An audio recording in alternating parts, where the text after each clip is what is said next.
बिस्मिल्लाहिर्रहमानिर्रहीम। NFC award के सिलसिले की तीसरी एपिसोड के साथ मैं जफर नकवी आपकी खिदमत में हाजिर हूँ। इस सिलसिले की पहली एपिसोड में मैंने आपको एनएफसी अवार्ड का एक जनरल ओवरव्यू प्रोवाइड किया और सेवन्थ एनएफसी अवार्ड को इन डिटेल डिस्कस किया। सेकंड एपिसोड में करंट कॉन्स्टिट्यूशन यानी 1973 के कॉन्स्टिट्यूशन से पहले सेंटर और प्रोविंसेस में जो रिसोर्स डिस्ट्रीब्यूशन के अरेंजमेंट्स थे उन्हें डिस्कस किया। और आज की इस थर्ड एपिसोड में करंट कॉन्स्टिट्यूशन के प्रोमलगेट होने के बाद जो एनएफसी कॉन्स्टिट्यूट हुए उन्हें डिस्कस करेंगे। यहाँ ये बात बताना भी ज़रूरी है कि पाकिस्तान में एनएफसी यूनानिमिटी प्रिंसिपल के तहत काम करता है, जिसका मतलब ये है कि रिसोर्स डिस्ट्रीब्यूशन का कोई फार्मूला तब ही फाइनलाइज होता है जब उस पे तमाम मेंबर्स का अग्रीमेंट हो। अगर कोई एक मेंबर भी डिसएग्री करे तो फिर फार्मूला फाइनलाइज नहीं होता। यही वजह है कि अभी तक पाकिस्तान में 10 एनएफसीज कॉन्स्टिट्यूट हुए, नोटिफाई हुए, जिनमें से 6 जो हैं 6 वो इनकंक्लूसिव रहे, जबकि सिर्फ 4 एनएफसीज ऐसे हैं 73 से लेके आज तक 41 ईयर्स में जो किसी नतीजे पे पहुंच सके। तो अब इन 10 एनएफसीज को हम one by one in detail discuss करते हैं। जो पहला नेशनल फाइनेंस कमीशन है ये 9th ऑफ फैब 1974 को नोटिफाई हुआ, कॉन्स्टिट्यूट हुआ और ये कंक्लूसिव रहा। इसमें 3 टैक्स ऐसे थे जिनको डिविजिबल पूल टैक्सेस डिक्लेयर किया गया, यानी ये 3 टैक्सेस ऐसे थे जिन्होंने जिसकी अमाउंट ने सेंटर और प्रोविंसेस में डिस्ट्रीब्यूट होना था। उसमें इनकम टैक्स था, उसमें सेल्स टैक्स था और एक्सपोर्ट ड्यूटी ऑन कॉटन थी। इस टैक्स की जो प्रोसीड्स थी उसमें डिसाइड ये हुआ कि प्रोविंसेस को 80% मिलेगा, यानी जो वर्टिकल डिस्ट्रीब्यूशन थी, और सेंटर का शेयर जो होगा वो 20% होगा। जो हॉरिजॉन्टल डिस्ट्रीब्यूशन थी, यानी जो कम्युलेटिव प्रोविंशियल शेयर है, उसने जो प्रोविंसेस के दरमियान डिस्ट्रीब्यूट होना था, उसके लिए जो सोल क्राइटेरिया था वो पॉपुलेशन थी, यानी जिस प्रोविंस की जितनी पॉपुलेशन थी उसको उतना शेयर मिलना था। तो उसमें पंजाब के जो हिस्से में शेयर आया वो 60.25% था, सिंध के हिस्से में 22.5%, एनडब्ल्यूएफपी जिसे अब केपी कहते हैं उसके हिस्से में 13.3% आया और बलूचिस्तान के हिस्से में 3.6% आया। सेकेंड एनएफसी जो है वो 11th ऑफ फैब 1979 को कॉन्स्टिट्यूट हुआ और ये किसी नतीजे पे नहीं पहुंच सका, इनकंक्लूसिव रहा, और इसलिए जो फर्स्ट एनएफसी अवार्ड का फार्मूला था वही फॉलो होता रहा।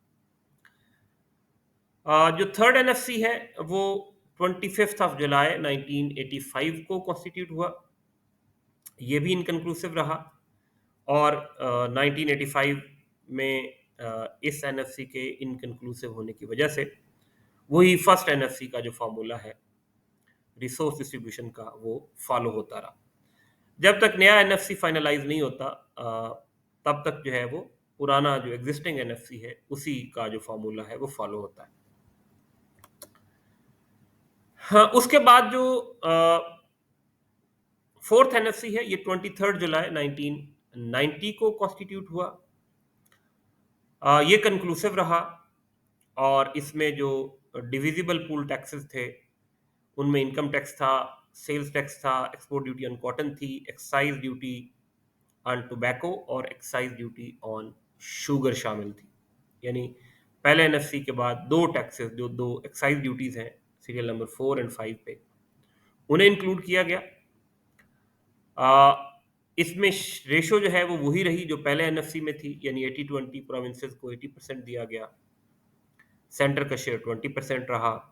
जो इंटर प्रोविंशियल डिस्ट्रीब्यूशन थी उसके लिए जो क्राइटेरिया था वो वही पहले एनएफसी की तरह पॉपुलेशन रहा। पंजाब के हिस्से में 57.88% आया, सिंध के हिस्से में 23.28% आया, NWFP के हिस्से में 13.54% आया और बलूचिस्तान को मिला 5.30%।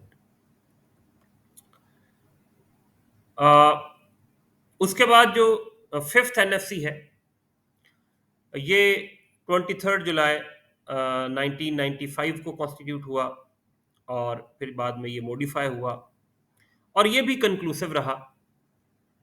लेकिन इस एनएफसी की एक पेक्यूलियरिटी ये है कि ये फाइनलाइज हुआ एक केयर टेकर गवर्नमेंट के दौरान, जिसमें सदर ममलिकत जो थे वो फारूक अहमद खान लगारी साहब थे और वज़ीर आज़म मियाँ मेराज खालिद मरहूम थे। तो केयर टेकर गवर्नमेंट थी। जब 1996 में बेनज़ीर भुट्टो साहिबा की गवर्नमेंट को डिसमिस किया गया तो मलिक मिराज खालिद मरहूम जो हैं वो केयर टेकर प्राइम मिनिस्टर बने, निगरान वज़ीर आज़म, और फारूक लगारी साहब जो हैं वो पाकिस्तान के उस वक्त प्रेसिडेंट थे। उन्होंने ही बेनज़ीर भुट्टो साहिबा की गवर्नमेंट को डिसलॉन्च किया था। तो ये जो फार्मूला है फिफ्थ एनएफसी अवार्ड, ये एक केयर टेकर गवर्नमेंट ने दिया। इसमें डिविजिबल पूल टैक्सेस जो हैं उनमें इजाफा कर दिया गया।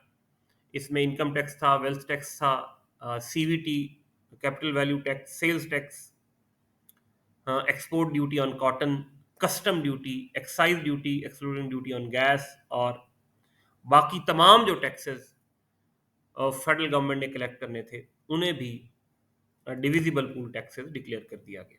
तो डिविजिबल पूल जो है उसकी जो है उसमें काफ़ी इजाफा हो गया इस फिफ्थ एनएफसी में, और प्रोविंसेस का शेयर रखा गया 37.5% और सेंटर का शेयर जो था वो 62.5% था। जो इंटर प्रोविंशियल डिस्ट्रीब्यूशन थी, जिसको हमने हॉरिजॉन्टल डिस्ट्रीब्यूशन कहा, पहले जो एपिसोड थी उसमें हमने हॉरिजॉन्टल और वर्टिकल को डिस्क्राइब किया। तो उसमें पंजाब का शेयर 57.88, सिंध का 23.28, NWFP का 13.54 और बलूचिस्तान का 5.30% रहा। उसके बाद जो है सिक्स्थ एनएफसी, ये भी इस तरह से यूनिक था कि एनएफसी जो फाइनेंस कमीशन है वो तो किसी नतीजे पे नहीं पहुंच सका और ये भी इनकन्क्लूसिव रहा। ईयर 2000 में ये नोटिफाई हुआ, बाद में फिर इसमें मॉडिफिकेशंस होती रहीं।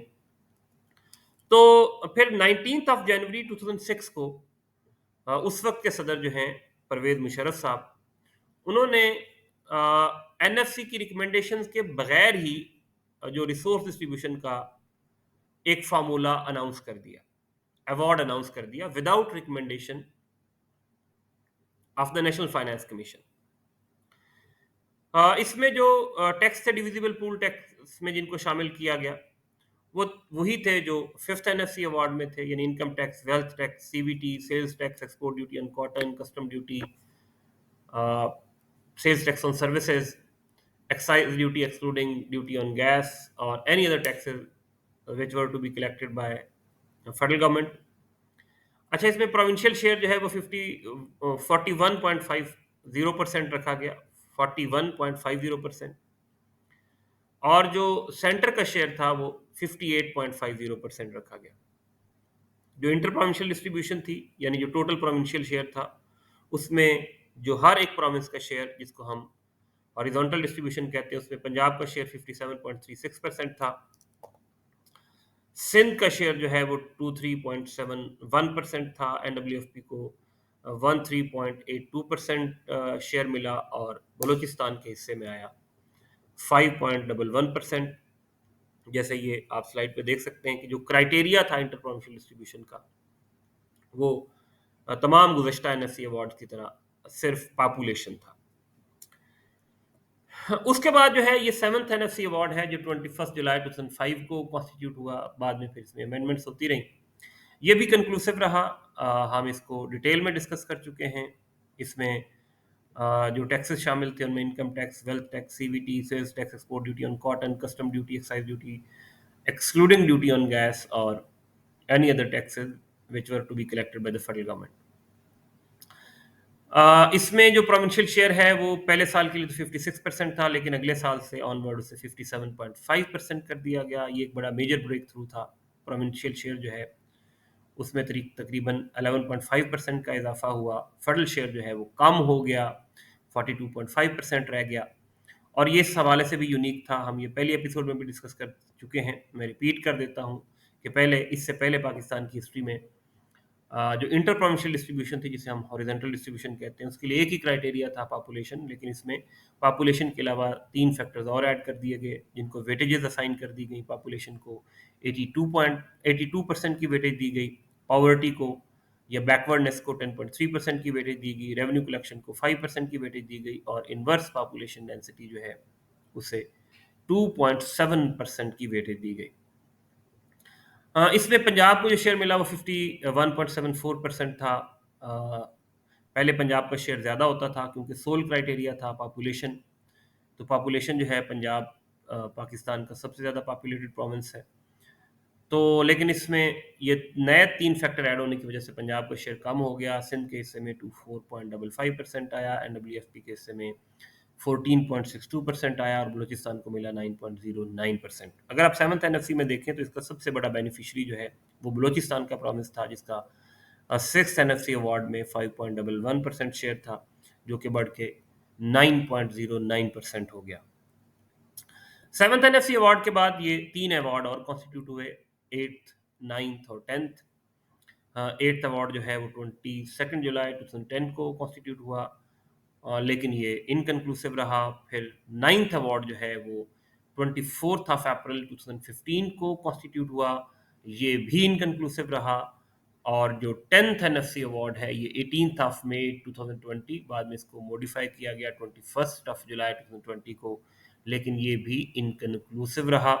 जो मेंबर्स हैं वो इंटरनल डिसएग्रीमेंट्स की वजह से किसी नतीजे पे नहीं पहुंच सके। तो ये जो 8वां, 9वां और 10वां एनएफसी अवार्ड थे, ये तीनों इनकन्क्लूसिव रहे, जिसकी वजह से अभी 7th एनएफसी अवार्ड में जो फार्मूला फाइनलाइज हुआ था वही अभी तक फॉलो हो रहा है। तो ये था एनएफसी की history after promulgation of the current constitution. आज के लिए इतना ही। इंशाल्लाह अगली एपिसोड में हम जो 7th एनएफसी अवार्ड है उसका क्रिटिकल एनालिसिस करेंगे, और वो इस सिलसिले की आखिरी एपिसोड होगी। अभी के लिए इतना ही, इजाज़त दीजिए। अल्लाह हाफिज़।